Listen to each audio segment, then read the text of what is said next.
Peace and welcome to Bishop Chronicles. Today we're talking about courage. These are crazy times. How to find courage in these frightening times. They are scary times, and they're scary because they are uncertain, right? And when times are uncertain, you're gonna start having more anxiety, fear, a little bit of depression, and it gets crazy quick. But I just want to remind you, right, that the Stoic virtues are justice, wisdom, temperance, and courage, right? And so we're going to talk about courage today and how to build it. First, just know that you have to do it, right? That, again, back to Stoicism, because that's what this page is about, right? It's about really figuring out how to use little bits and pieces of Stoic philosophy to navigate, you know, the craziness of the world, right? Courage is a big part of it. And I think that when we look at Stoicism in the modern time, when we look at Stoicism in, online on Instagram, on YouTube, whatever, a lot of times what we see build as Stoic courage is extremism, right? And what I mean is that American and Western extremism is a cancer to authentic growth, right? So, and I mentioned this on any given topic, right? America's either like alcohol is banned or it's spring break and everybody's drunk. You've heard me talk about that before. It's hemp has no value and anybody touching it is going to jail for a long time. Or we're Cheech and Chong.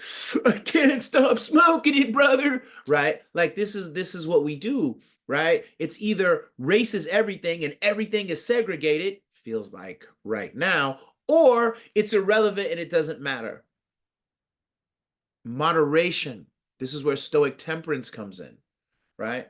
Moderation is what's needed in these moments. Moderation is how we get forward. Moderation is how we really try to establish and maintain an authentic balance. But courage. Let's not pretend we don't need it, right? Let's not pretend we don't need it. But we think about courage, especially in these wild political and social times, and you might think that I'm talking about the courage to go host a protest, the courage to do some political confrontations, some social confrontations. And that's not what I'm talking about, but I won't rule it out. But that's not what I'm talking about. I'm talking about the courage to be yourself. All the stuff that you might daydream about or plan to do that's politically or socially motivated, if it's done correctly and if it's done authentically, it's done after we've had the courage to be better within ourselves. Without that, it's all just cosplay. It's all just or an illusion, right? And nobody wants to live in an illusion. So what I'm trying to tell you is we're going to cultivate courage without getting up at 4:30. You got to get up, brother, and you got to kill a lion, and then I'm going to swim in the ocean. I'm going to swim in the ocean before I go to work. I mean, you can, but you don't have to, right? How courageous are we being with our mind? How courageous are we being with our body? How courageous are we being in expanding our empathy and expanding our ability to be brave, even at work, to be brave at the supermarket, right? To be brave when talking to the people we love, like our husbands and our wives and our partners. Like, are we being brave then? Because that's the bravery that I'm talking about. And that's the bravery that most of us need more than we need necessary political or social courage. We just need the courage to be ourselves. Most of us aren't even being ourselves, but we're pretending to have courage to do all these other things. Then again, so let's just ignore the cosplay. Let's ignore the pageantry and let's work on being better with ourselves, for ourselves. And if we can do that, then the world around us can hopefully benefit. So one thing that I'm going to tell you, if you look on my Bishop Chronicles page, I'll probably throw it up in my stories just so you can see it because most of you won't believe me. But I did a cold water plunge about a year ago when I was in the UK. Um, Shout out to Matt, who was my coach. In fact, I'm gonna tag him and I want you guys to follow him, Matt Robbo. This dude's amazing. And he does a lot of work helping people get fit, and a lot of it deals with like climbing. But he also is really like he's fantastic when it comes to breath work. Like fantastic. A few weeks ago, in the RMG, he did like a breathwork clinic, and it was way above what I thought it would be, and I knew it was going to be dope because he was my cold water like coach. Okay, integrity through action is, I believe, his IG. I'm going to tag him in it in case I got that wrong, but he's amazing.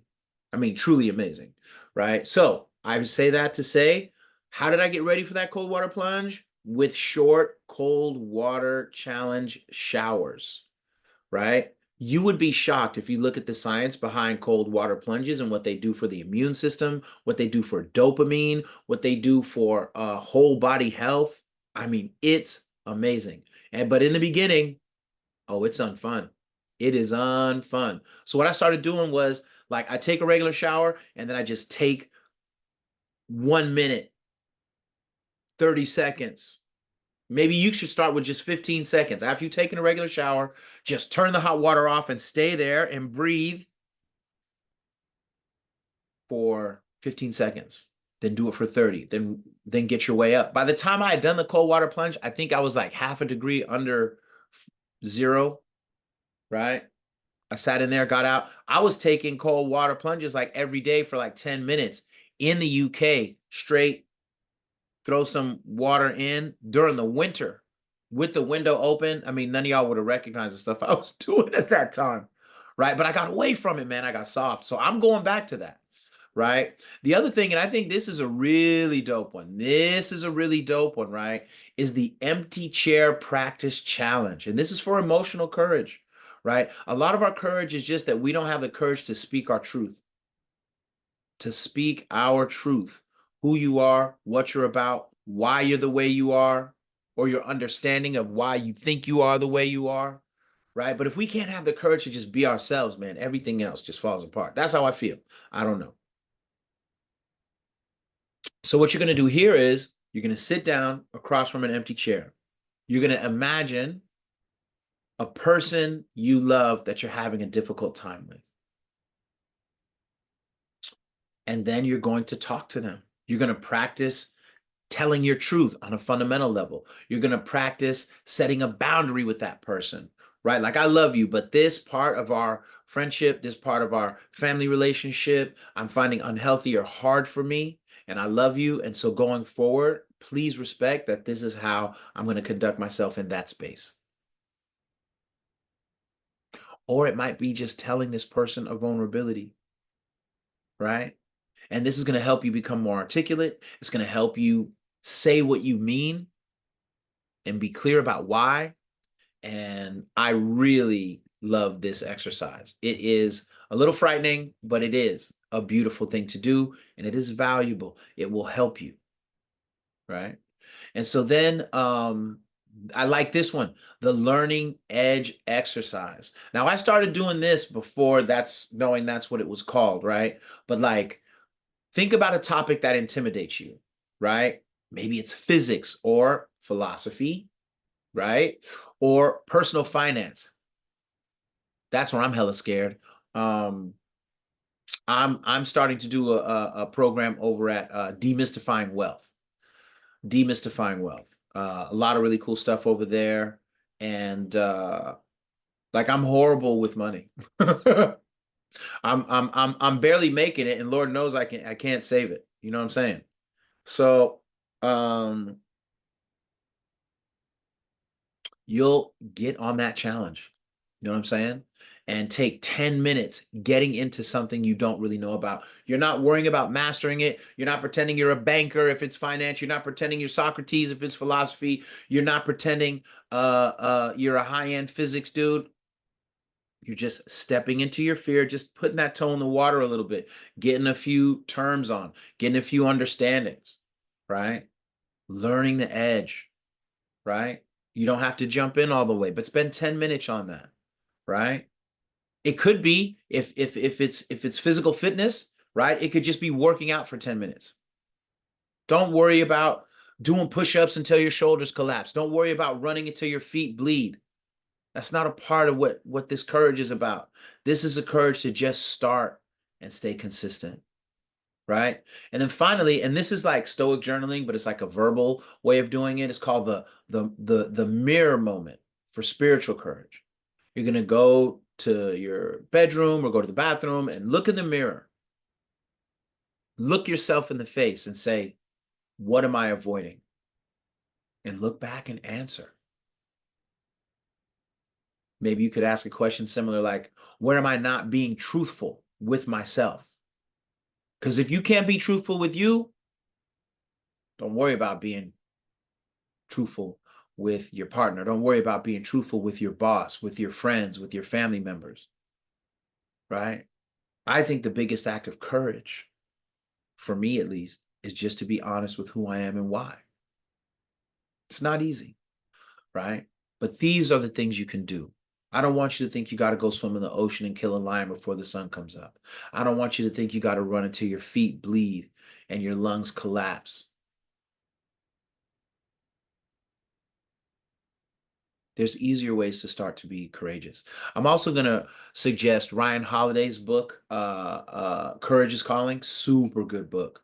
I think like, like he gets a good and a bad rap. Like obviously he's probably like the biggest modern face on Stoic philosophy today. I've read a lot of his books. I think they're amazing. But I also think he kind of gets written off as like I know all the Stoics are white and he's white, but like he's kind of like the Eminem of Stoicism where he just gets all these props and whatever. But I would say it's almost a fair comparison because Eminem's dope. What are you talking about? Like, you know what I'm saying? Like, I know that there's some level of privilege that Eminem got, but man, he tears down mics.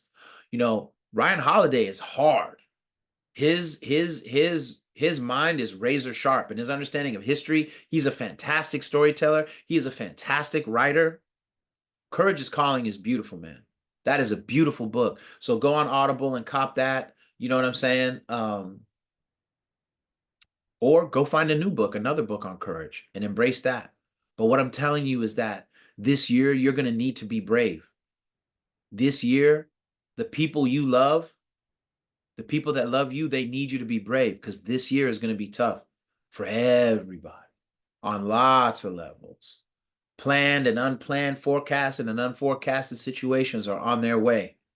And we all got to be ready for ourselves and for the people and things that we love.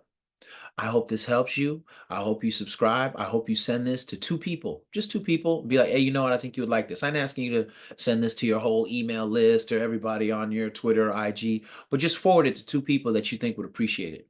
Finally, I want to thank Albany State University for the t-shirt.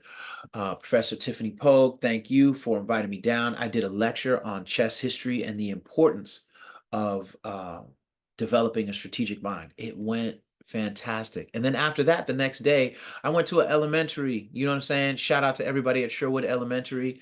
And we did a small talk with an amazing group of kids. I think they were like fourth and fifth graders about chess, the importance of playing chess to figure out who you are and what you want to be in life, right? And that you don't have to be trying to be a grandmaster. I know grandmaster, I'm not even that good.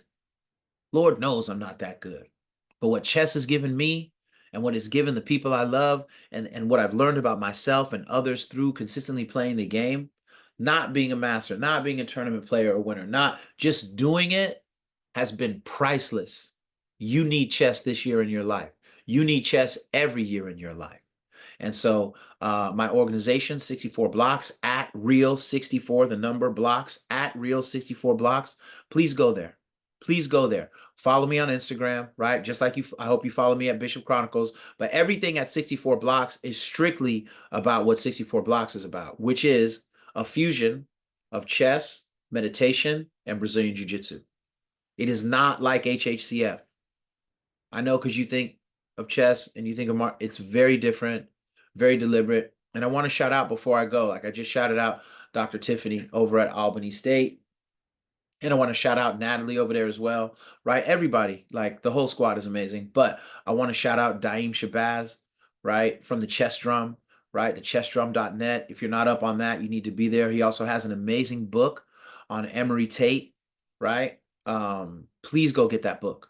He is Dr. Daim Shabazz is one of the most underrated and under-celebrated chess historians to ever walk North America.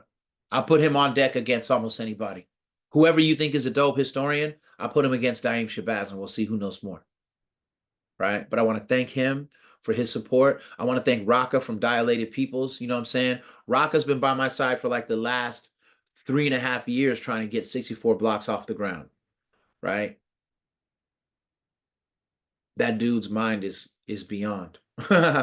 You know, so I want to thank Daim and I want to thank my man Carter Harris, you know what I'm saying?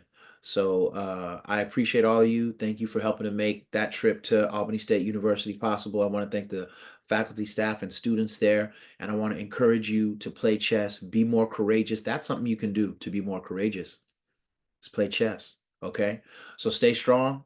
Thank you for tuning in. Please share this. Please share this with 2 people. And I look forward to seeing you soon. I got some big guests coming up. I'm not even going to say nothing. I ain't going to say nothing because you wouldn't believe me. And the conversation is going to be crazy. All right. God bless. Have a fantastic week. Salute. Holla at a scholar. You know how we do.